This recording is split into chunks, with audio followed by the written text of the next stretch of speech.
All right, so I'm going to be talking about the trader progression path and specifically the roadmap that I'm going to take going forward.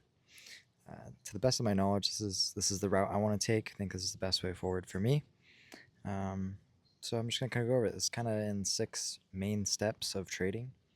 So step one is going to be profitable with your strategy on demo. So this is going to be you pick a strategy and you stick to it and you back test it over and over and over again until you have a large enough data size that says, okay, over 50 trades, I have, a 65 or 70% win rate, and you have the actual numbers that tell you you can go to an eval. So that's going to be stage one. It's going to be a lot of learning. If you're brand new to trading, this is going to take the longest, is just to understand everything and kind of wrap your head around it. And there's a lot of good strategies out there, so I don't think that's necessarily the problem or the scarcity in any way. Um, but I kind of developed this shiny object syndrome, which I'll talk about in another video. But basically, on social media, I would see somebody with this different strategy that I didn't have, and it looked to be way better than my strategy. And so then I would strategy hop, and every week I think I was on a new strategy, and I never got the proper time with it to develop an edge because I never gave it a chance. And I think that's one of the biggest reasons as to why I just passed my first eval recently, I think last week, was because I finally stuck with a strategy for long enough that I got the real data from it that says I'm profitable and I'm also confident with it. And it would be so bad that I would even change chart colors like every week. So I think just about every eval I've bought has been a different strategy, and I think I've bought around 5 now. So um, that's kind of stage one. Stage two is to pass your first eval. This is what I currently just did. So I'm on stage 3 now, but I currently, or very recently, just passed my first eval. Um, and this is a stage that's going to take probably, it's going to take a lot of time, unless you just full port it. But this could either take a very short amount of time or a very long amount of time, depending on who you are. But this stage took me around 5 or 6 months just because of what I mentioned earlier, like switching strategies and chart colors and everything under the sun um, just delayed it. So I could have passed mine so much quicker. But um, yeah, it took me about 5 or 6 months to pass my first eval once I actually stuck to a strategy, passed it the first time. So um, that's stage two.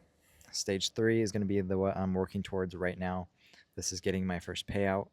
Um, Currently, I'm on a Apex 25K end of drawdown or end of day drawdown account, PA account, and Apex makes you, or at least on the account that I'm on, Apex makes you build up a short or a little bit of a buffer before you can take anything out. So I have to build up basically a $1,600 or $1,500 buffer, and then anything after that I can take out.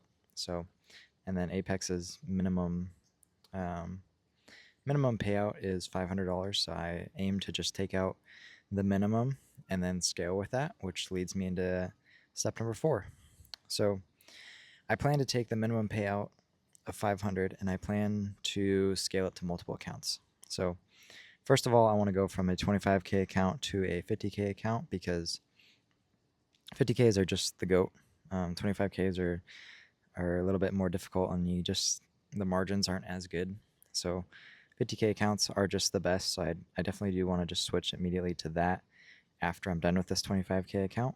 So I want to scale to multiple accounts and then start using a trade copier. So there's a lot of these out there. I think TradeSync is like a very popular one.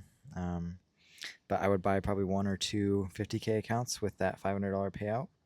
And then I would start copy trading. I'd try to pass those evals and then get to a funded. And then, that you can kind of see how that process repeats itself. So Stage 5 is scaling to max allocation with a firm.